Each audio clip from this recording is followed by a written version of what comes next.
this. Under this, we are going to discuss accuracy, brevity, and clarity. Under accuracy, once again, we have something called precision, relevance. And when we look at technical communication, see, whenever you receive a pamphlet like thing that is handed over to you while walking on the road, you just have a glance at it. A cursory glance, ఒక కంటి చూపుతో, we can just say a cursory glance at it will help us identify whether this is some kind of public related matter or some kind of specific related matter, because the format, the structure, the format, organization of the content in different forms, layouts and all will make us understand that it is unique. So format also matters while writing your communication or while communicating in the technical fields. Apart from that, one enhanced feature of technical communication is it makes use of appropriate visual aids that help in condensing lots of information and communicating very, very aptly. Style and tone of language also differ from that of general communication in the technical fields. So, whenever we write in English, the common sentences like we ignore the pronoun you. We don't say you get up, you do that, you do this.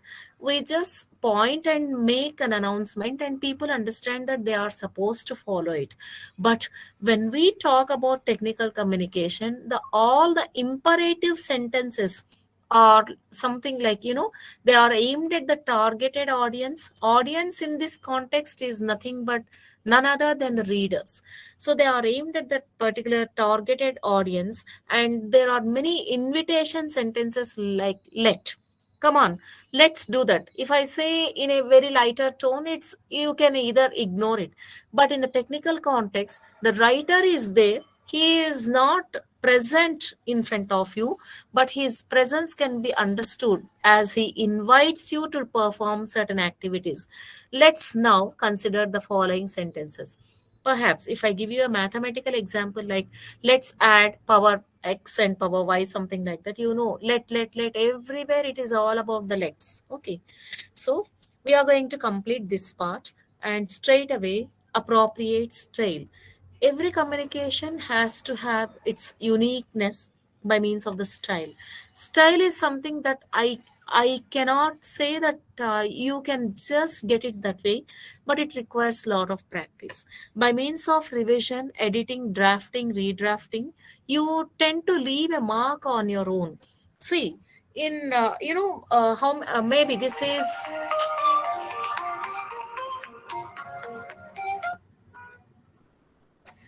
is something that I don't have to see. This is a nuisance for me now. Just a minute, I'm going to block it. Yeah, style is something that is related to. We have many people who write stories. Yeah, the other day I was reading on Google. It was quite interesting to me. I thought I would share with you as well. When we talk about writers in the world's billions of population, hardly 10%. You have only 10% of the people who have taken to the vocation of writing. They have become writers.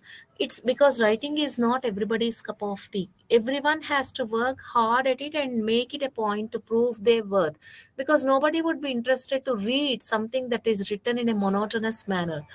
It is something, a platform for your creativity and all. And you say some are creative, some are that, some are this. We give them tag words, we give them adjectives, describe them that way and this way. But when we talk about these tag words and all, when we really want to say what is the uniqueness, it is a style of presentation, style of organizing one's thought. Everyone thinks alike to some extent, but everyone gets into the finer details, into the depth of it. That's where they leave their unique style. And they try to communicate that uniqueness along with the help of the sentences, and that becomes their complete style. So, appropriate style is something like a garnishing tool for the writing. Clear thinking and clear writing go together. That's when you can evolve your own style. When you don't have a clarity on what you are supposed to write, then there's no point in writing at all. When we talk about writing and leaving it just like that, listen to me very carefully. I told you initially in the previous week's class also, whenever you think about writing, we think about pre-writing, writing, and post-writing. So pre-writing is something that we initially do mentally, we work on it in organizing the content.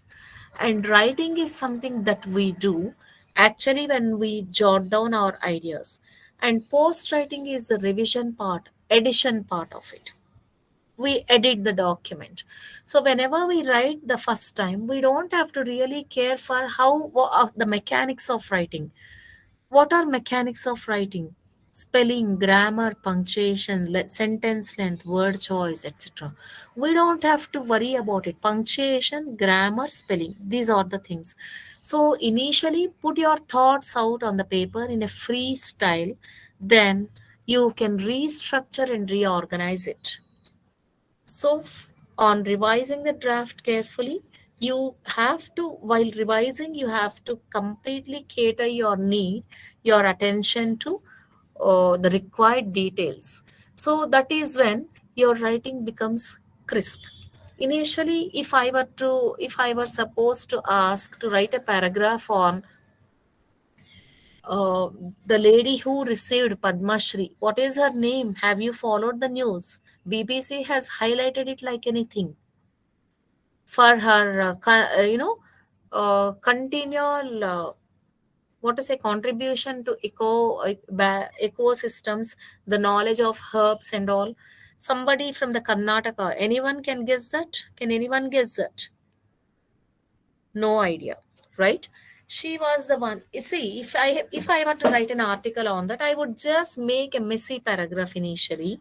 On reading and rereading, I would definitely improve that. That's how the writing style can be trained. We can adapt our own style of writing. And whenever you have a problem at hand that needs to be dealt with, you go with an objectivity. That is, don't attach yourself to the topic you are writing, but present it as a third person from the third person's perspective. That's when you can write excellently. So, the difference in attitude and approach determine the style of a piece of writing. Everyone does not think alike. Their thought process are different. They are, enriched by the background knowledge, by the efforts they have put in amassing knowledge, etc. So if you have a limitation with it, you can always improve, strive and improve on it. So if you keep developing yourself over a period of time, definitely your style of writing also emerges, it evolves over a period of time. Then it usually, when we say how to say matters the most than what to say. What to say is determined by us. My focus is on pollution, but then how do I say it? Even school children speak on pollution, but if I have to drive home that point, what I have in mind, how I put it in a proper sequential manner. So it depends on, I should consider who is going to be my audience, that is the readers. Are they young? Are they learned adults? Are they great people, great intellects of the society who can just take my article and have a throw a critic glance like thing? If that is the case, how do I set my tone? Can that be very, very informal? Or should my speech or written communication be highly formal in tone? That all depends on the relation I share with the audience, right? So, for example, there is one sentence given over here: I wish to avail a leave. This sounds very, very, very formal. We can say straight away, Sir, I wish to avail a leave tomorrow. That is formal, because by means of the respectful word sir, you can say there is a kind of boss and subordinate relationship or something. And then if you say call somebody by name and say, then you feel that you have that intimate relationship among between you. Then the next point is communicative context and purpose. Remember, we are discussing the aspect pertaining to style, and under the style, we have presently looked at the audience. We should bear who is going to be my audience. Second thing is communicative context and purpose, making requests, instructing, etc., etc., etc. Then style can be formal, as is in a business letter or a technical report, or sometimes something's like a personal letter, informal as in a personal letter. So if you know the communicative context, you decide on the tone initially. Then accuracy. Then sorry, under the ABC of technical communication, we are dealing with the first and foremost feature, that is accuracy of information. What is accuracy of information? Accuracy is not just related to information, it is also related to expression. Accuracy of any kind of communication should take into consideration both accuracy is related to facts, information, as well as expression. So when I say accuracy of information that is vague in some or the other sense does not help us communicate. Okay, you should assure yourself of the accuracy of information before you communicate. If at all you have to write, say for example, if you have to write a technical report or give an oral presentation, you should validate the details, you should cross check the examples, you should make a checklist like thing to check all the facts, figures, and everything, and also check the credibility, the reliability of the sources from which you have borrowed the information. So if you don't do this, you would be giving some kind of wrong information to your audience. At the same time, it means that you are considering your audience as something very, very important, because you can neither underestimate nor overestimate the audience. You cannot expect what kind of challenge you might be facing when you are presenting with your audience. So take into consideration the information, check all the available details, try to not manipulate with the information, etc., etc., etc. When I say some, say for example, my project is I just, let me assume I am a civil engineer.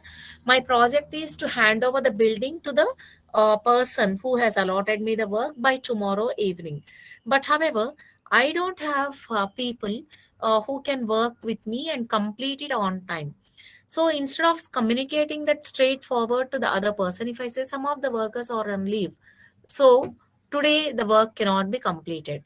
Some means how? Why does somebody's absence cause a lot of trouble? So many questions arise. But instead, if I say five of them are very, very important, those who have to complete the finishings, but they are unfortunately absent. So if they are absent, how can I expect this to be completed? Then the information is very, very appropriately communicated. Then accuracy of expression. So what is this expression? No errors in grammar, punctuation. Yeah, I wanted to share with you. Okay, I will post it, but it is ridiculous, I believe. I'll share with you in tomorrow's class when I get my mobile with you, along with me tomorrow in tomorrow's class. No errors in grammar, because a small error in punctuation will, you know, distort the entire communication act.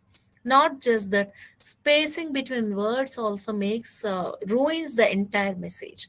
So expression is something that can be achieved by means of exactness and precision. When we say what is precision, it's not there over there, but however I just want to tell you, if you really want to say, if you want to be accurate in communicating, you should give importance to precision, that is being exact, accurate, and definite.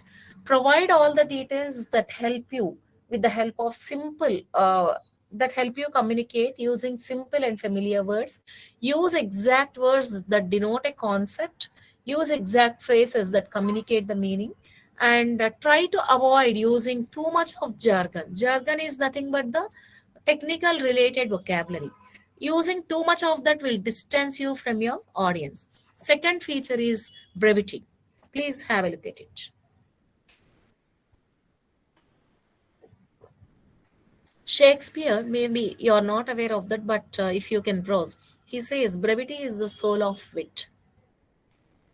Being brief, if you want to make a joke, if you want to crack a joke at someone, you should be brief enough rather than astoundingly showcasing your scholastic ability. Okay, so be brief to the point. That's when people will listen to you with complete attention. It's being brief to the to the point. And being brief, it doesn't mean you can sacrifice the information or you can forego some important details. No, as much as possible you should communicate in as minimum number of words as possible. So giving more information or maximum information in minimum number of words. So if you can revise, this is 13 words, but there is something called redundancy here. You can eliminate that and make it happen in just 7 words. Can anyone give me the response very quickly?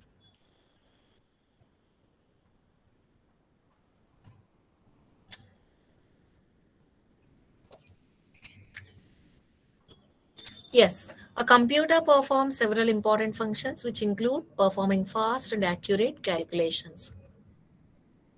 It can be minimized further. Is anyone giving a try?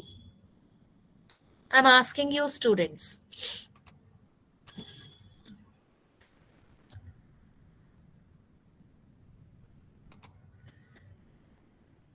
If I say this is the revised statement, it performs fast and accurate calculations, which include performing is unnecessary word. A computer performs fast and accurate calculations. Then the second example for brevity is, this is a 33 word sentence. Remember one more thing. See, when you want to go on a picnic, when you want to go out on shopping, whatever is your objective, what do you do initially? I'm asking for responses. Quickly, please. Respond to me as quickly as possible. Yes, I ma'am. don't, yeah. When you have some agenda, when you want to go out on shopping and complete many things on the same day, what would you do? I would plan first. Plan. So when you plan, what is that actually you're going to do? Would you plan and simply go away No, quickly? ma'am. No. Then what do you do? I would sort. Okay. What? So which way would you sort out things?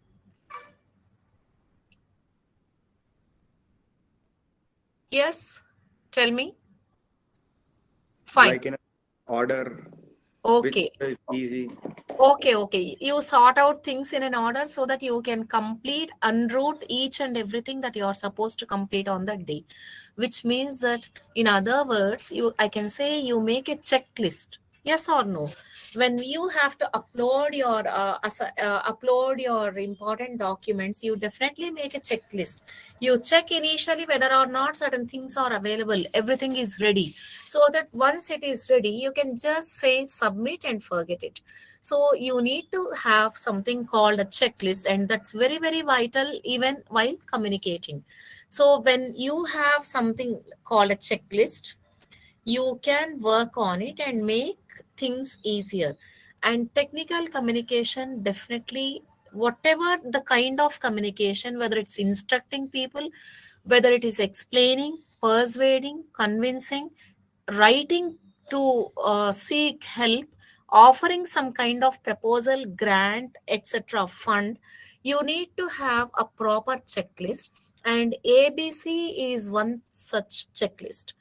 In this particular process of checking for accuracy, brevity, and clarity, you are supposed to initially make a checklist and follow that appropriately. For example, in there is one checklist in that particular aspect I was about to mention. 33 words are mentioned here. In technical communication, any sentence above 15 words needs revision. It has to be redrafted. because 15 words of a sentence is okay to some extent, that can be understood, but more than 15 words is something that is a complex sentence, and technical readers are not interested in reading such kind of stuff. They want everything specific, just point, dot, pointed, nothing else.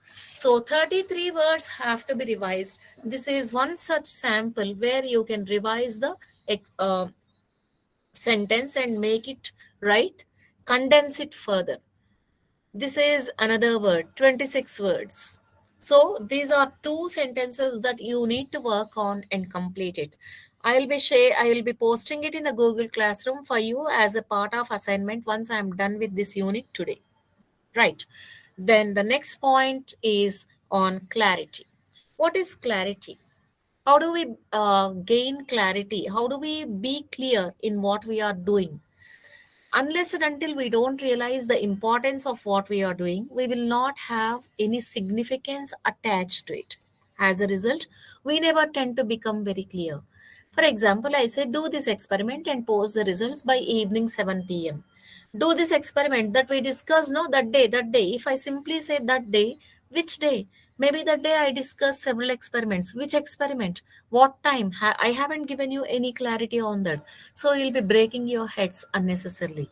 So if as a speaker I let out clarity in my words for you to understand what you are supposed to do as a task and perform and complete it, you will not have any clarity with it. So clarity always refers to something that you are clear with. There is no ambiguity, because sometimes there is more than one meaning possible. People can interpret two to three meanings of of a same sentence. That should not happen when we communicate in written form. Orally, I may look at the feedback generated by the audience.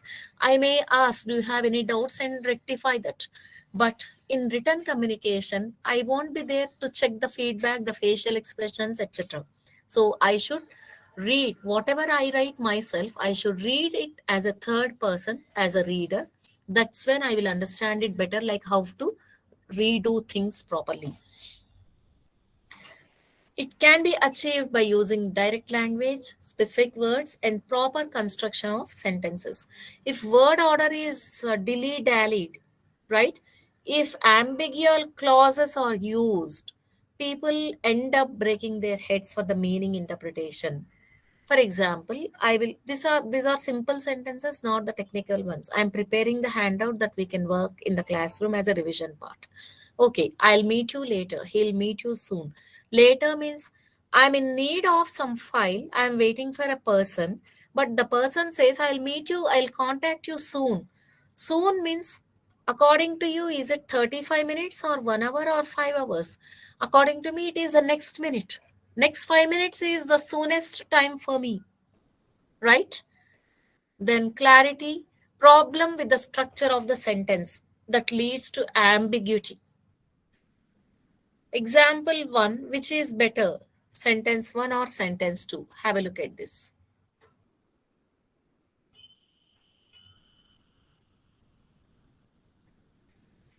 Which one is more reader friendly, which gives you more information in a lesser time?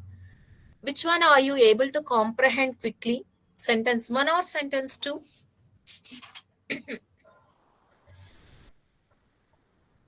Yes, please. A sentence to Sentence 2. Why? What's the reason? Both are communicating the same thing, but what's the reason that you feel? In fact, I believe sentence 2 is lengthier than sentence 1. But then why do you prefer sentence 2 as your choice? It is easily understandable, ma'am, than sentence one. Okay, it's easily understood. It can be understood very quickly, because see, there's something like, in the first sentence, I don't know what the context is. What is it all about? You're doing this course in your own time, but the expense of your department in order to learn English. Whose department? Which department? Why are they so worried about this? In order to learn English, you are doing this course. So this is something that is beneficial to you. It takes place in your own time, but at the expense of your department. This time lapse has to be borne by your concerned department.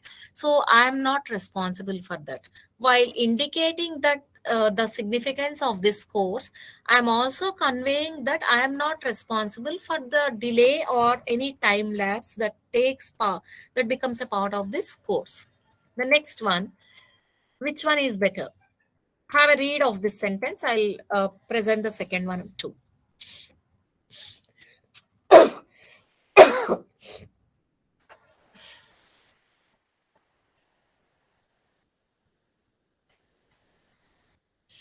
It is important to remark that our components are of traditional design. That means we make traditional design, we design components in a traditional manner. But however, we are very innovative in their assembly. Maybe that's what it has to convey. Yeah, that's it. Although our components are of a traditional design, the way they are assembled is very innovative. Yes. So it can be, even though the length is chopped off, no sacrifice has been made to the meaning of the sentence. It has not been distorted. How can you improve the following sentences?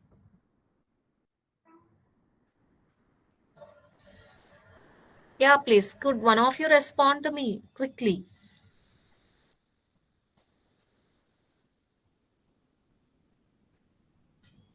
As quickly as possible, please.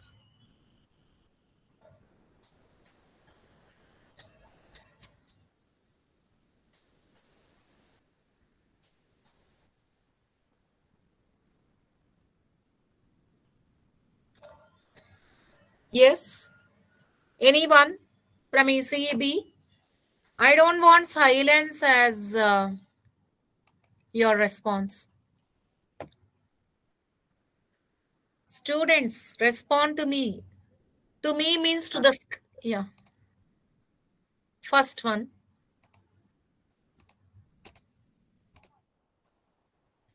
finding the candidate with all the right qualifications. So what do you mean by these right qualifications? High level of communication skills, good knowledge of at least two languages, and a friendly personality is a rare event.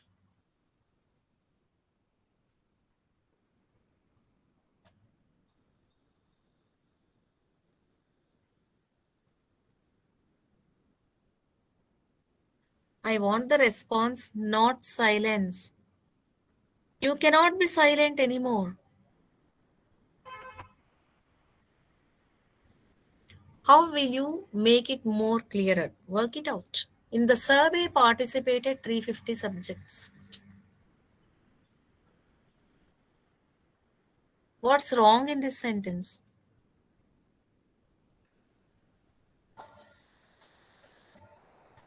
ECB, silence is not your response.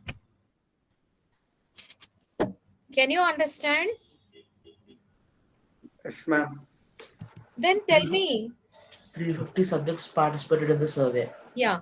So it is leading to some kind of ambiguity, some kind of distortion in the meaning, which means you have to think about what is the subject and always begin your sentence with the subject rather than some kind of adjunct, some kind of complement. So 350 subjects participated in the survey. Simple. Then minors refused to work after death. What's wrong in this sentence?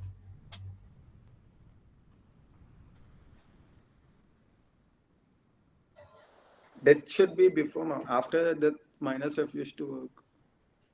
Okay, because some incident has already, see, there is no clarity because something has been missed out. Some information is not there. So it's some incident had taken place after which the miners had started refusing to work. After the death of some miners, they refused to work in the mining. Killer sentenced to death for second time in 10 years. What's wrong in it?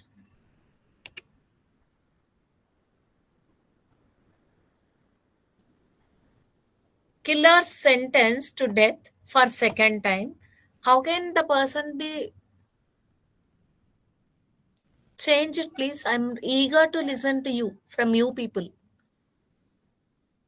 For the second time in 10 years, killer sentenced to. Yes, killer has been sentenced to death, or killer is sentenced to death for second time in 10 years. Killer is sentenced to death. Local high school dropouts cut in half. Some information is missing, I have not provided, so you may not consider the third sentence. Ambiguity because of improper punctuation. After the construction workers finished eating rats, emerged to look for the scrapes. What's matter? Where should I place a punctuation, and what is a punctuation mark? So, which means that the construction workers finished eating rats. That's how it reads. Horrible. Yes, I'm expecting your see. Don't let me drag my. After finished, Yeah. After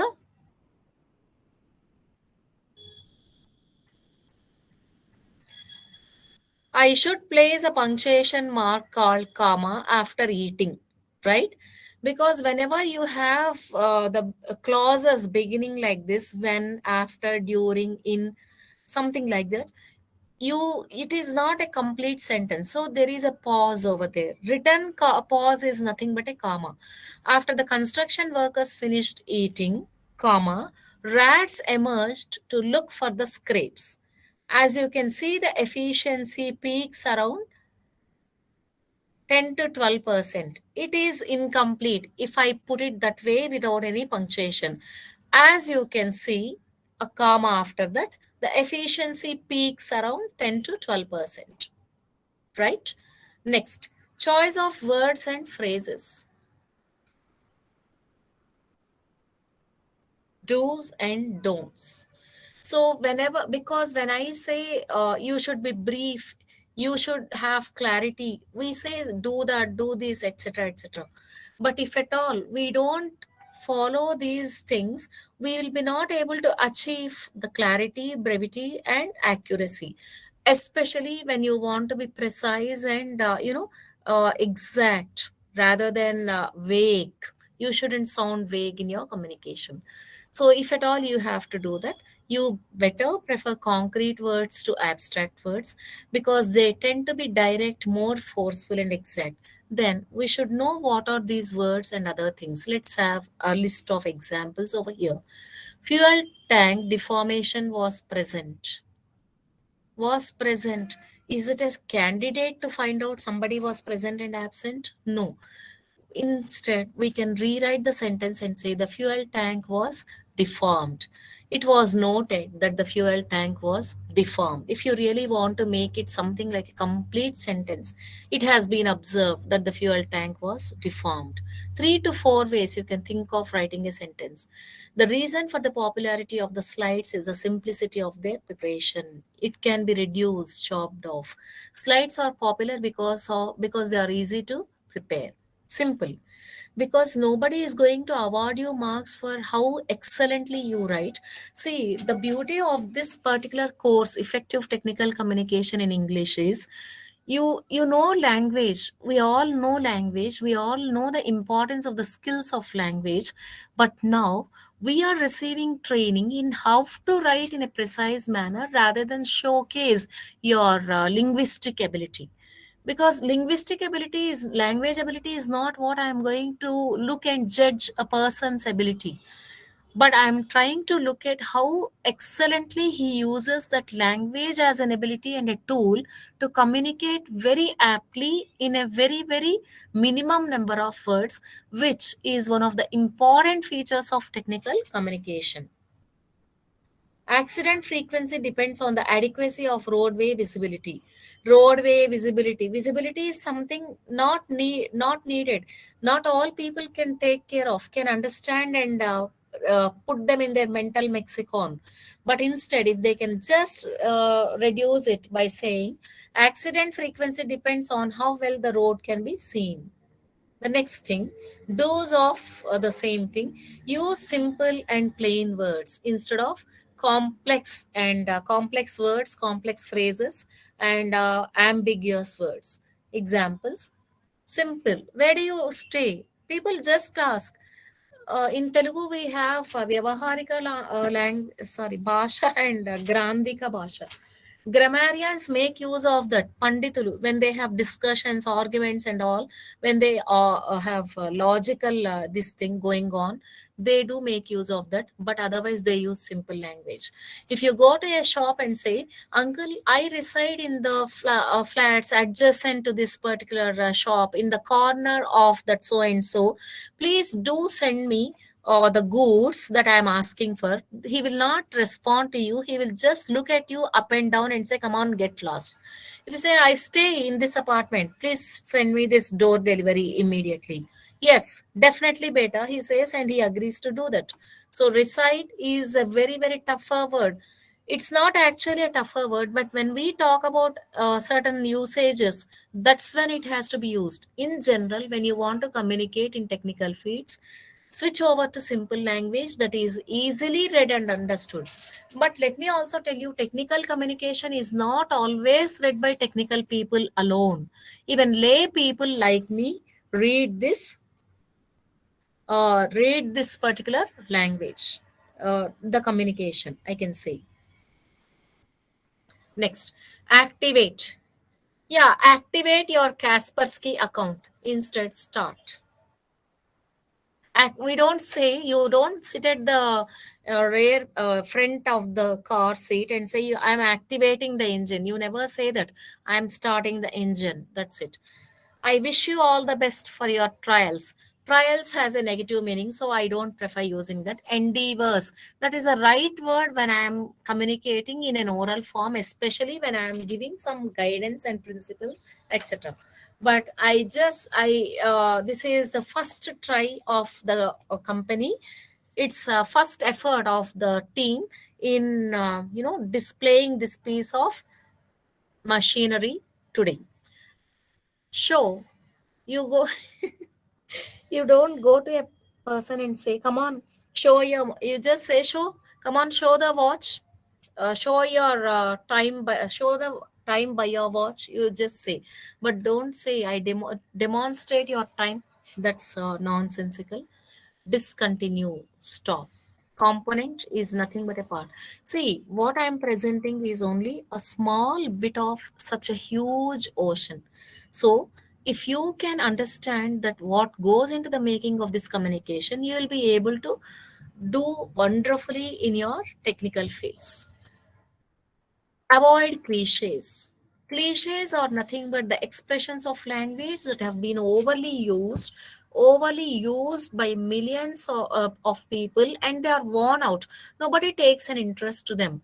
But, you know, we are so fond of them, we cling on to them.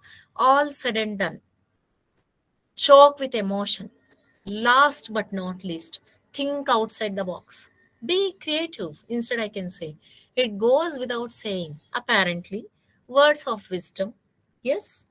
So you can replace them. These are the phrases that we aren't supposed to be using. Last but not least is the most favorite sentence of many people, including me. I can say that. Avoid excessive use of jargon. So, what is excessive use of jargon? This letter that has been written by a plumber, it's not plumber. Please listen to me. It's a plumber. He says he uses all kind of language, right? Thank you. I thought it was a good idea too. He did not. The bureau wrote back using technical terminology. As a result, this fellow could not understand because he's a layperson. So the plumber said, "Even I thought it's the same thing," without actually getting at the meaning of the sentence. He is indisputable, but the iconic residues are incompatible. So, which means simply it says using HCl, that is hydrochloric acid, creates corrosion in your pipelines. That's what the meaning is aimed at communicating. That's it. Don't use HCl, it corrodes with the pipes. That's it. So too much of jargon has to be avoided. Then avoid redundancy. It's a part of the message. "I have returned all the books back to you yesterday." People say. I have also, they say. "I returned back all the books." Return itself is to give back. "I returned all the books yesterday." Right? We are discussing the topic. We aren't discussing about the topic. There are certain words which should be definitely avoided because that clearly indicates a feature of redundancy. Located at the top. Why should it be located at the top? The line terminals are on at the top of the transformer. The preliminary studies required a total of 240 man hours. They can be still further refined. During the month of July, there has been in July there has been no complaint. I wish to take this opportunity to acknowledge the help of the laboratory assistant. I thank the laboratory assistant for his help. That's it, simplified. The parts which are in the warehouse can be shipped immediately. The parts from the warehouse can be shipped immediately. Next, avoid ambiguity. What is ambiguity? Do not place words in an ambiguous order. What is this ambiguous order? Let me see. I spoke to the professor with a microphone. What does it mean? Have you used a microphone or have you spoken to the professor who was holding a microphone? Are you showing to a person that the professor who was holding a microphone and it is the person with whom you spoke? There is an ambiguity over here. I spoke with a microphone or on a microphone to the professor. Sleeping in the garden, a snake bit him. Who was sleeping? Is it he or the snake? That is ambiguity once again. While he was sleeping in the garden, a snake bit him. That's it. Killer sent, yeah, the same sentence once again repeated over here also. I put the book in the car and I left it there all the day. Which one have you left it? Is it the car or the book? I saw a man on a hill with a telescope. So I presume that it is the hill which has a telescope with it rather than the man. Visiting relatives can be exhausting, like people coming home or you visiting relatives. Either way, it can be taken as meaning. Okay, that is poetic. I don't want to take that example in the first place. Use inclusive language wherever possible. So you have been trained in gender neutral language, yeah, inclusive language and euphemisms in the second sem very recently. So you should remember each and everything of that. Whatever you have been trained, one word substitute, synonyms, antonyms, gender neutral language, etc., etc., have a place in your written communication skills. Without that, your effort to complete and learn it is going to be difficult. Fine then. Foreman, supervisor, layman, you don't say layperson, man. So these are known to you. I feel it's a waste of us few minutes also to spend on the same slide, but use inclusive language wherever possible to avoid any kind of an ambiguity. Brevity is to be concise to the point, avoid unnecessary information, never include emotional outbursts, provide factual information using graphical aids instead of lengthy sentences. Technical communication is also characterized by the use of visual aids. Definitely, that is one of the unique features of technical communication. So, if at all you want to eliminate 2 pages of information, instead, you could choose to use a relevant, appropriate kind of visual aid to denote the same information, right? Avoid using information that is obvious, that can be apparently noticed by us. In order to make it brief, make your sentences brief, you need to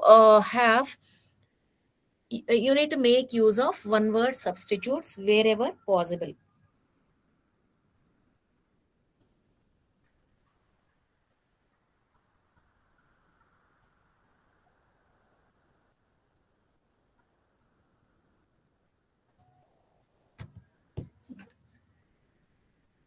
Now we are moving on to the one of the important and repeated question, but it's very important for us to understand. See, don't read anything and prepare only from the examination point of view. Try to understand how you can distinguish and make use of your writing ability to denote something as in a technical context and something as in a general context. So when we talk about the differences between general and technical communication, we go by the content. First and foremost thing, the content is very, very common for general writing. It can be read and understood by any reader. So a lesson by A.J. Gardner on manners and etiquettes is something an example for general communication, general writing. Then the content of when it comes to general writing, the content is something that is related to specific field, specific domain. And people who have at least some basic knowledge or the depth of knowledge only can understand that. If you were to present a paper on polymers, I would be just out of it because that's not my cup of tea. That has some technicalities. I don't understand, I don't follow.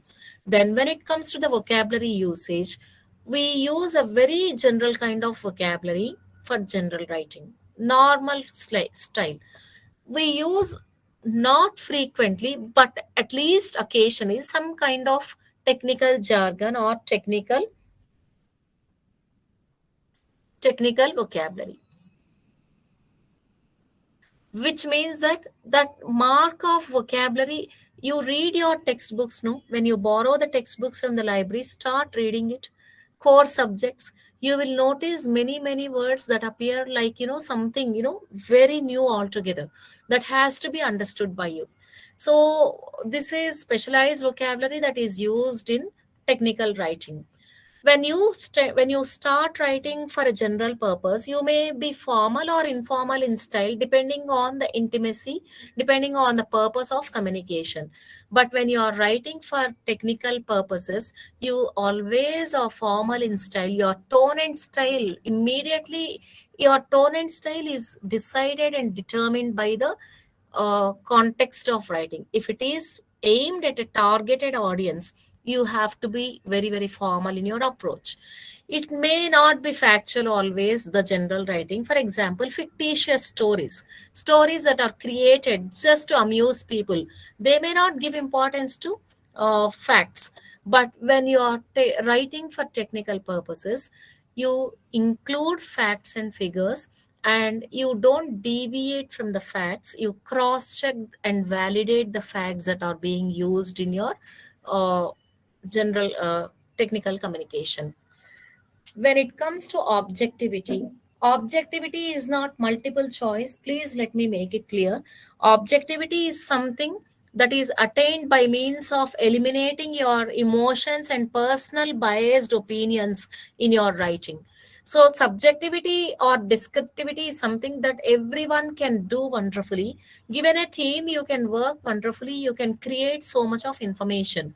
But when it comes to technicalities or technical communication or technical writing, you don't have a place for personal emotions, and you tend to detach yourself as a person looking into that, but you present it as a third person's perspective. That's when it becomes objective in nature. And that's the reason why when you read any textbook, you don't find the reader saying I or he or she. There are no personal pronouns used anywhere except in the acknowledgement section and the forward section. But when it is general writing, you can come into the picture umpteen number of times. May not follow a particular grammatical structure always. You can vary for the sake of style, etc. But the structure is important, especially when you are writing reports. You always use a passive structure. You always use a past tense or a past perfect tense. But in general writing, you can start from one tense and shift to the other. For emphasis sake, you can add, make many changes, right? It's always written for general readers, whereas technical writing is meant for technical readers only. It may not have pictures, graphs, tables, technical general writing, but technical writing can be best represented and very appropriately communicated with the help of facts and figures, and definitely that is essential. Then we are moving on to the final part of it, that is types of technical communication. Oral communication. Technical communication can be communicated either orally or written in a written mode, and there are various patterns through which it can take different forms. Let's have a look at it. Orally, you can say professional presentations, seminars, conferences, discussions, product reviews. Written, proposals, reports, scientific papers, research articles, manuals, or product descriptions. Okay, checklist I will avoid because I'll already it has been completed in detail. Now, let's have the other things listed over here. Oral communication can be face to face, telephonic, in the form of meetings, seminars, conferences, dictation, group discussion, interview, video conferencing, workshops, symposiums, panel discussions, so many things. When it comes to written communication, memos, letters, emails, fax, notice, circular, newsletters, reports, proposals, papers, bulletins, brochures, manuals, in-house journals. I don't know why it cannot be seen. In-house journals and advertisements. So these are the various forms the communication can take place either orally or in the written mode. Checklist is something, as I told you, whenever uh, we start on some new kind of exploration, we start with some kind of checklist, because every type of writing that we undertake in this semester will definitely need to be followed by a checklist. You should check whether or not you have addressed all these issues. That's when your entire writing component falls into one particular place as a united and a unified theme. So these are the list checklists for all these things. Already we have discussed in the previous slide, so I skip this. Done. This is about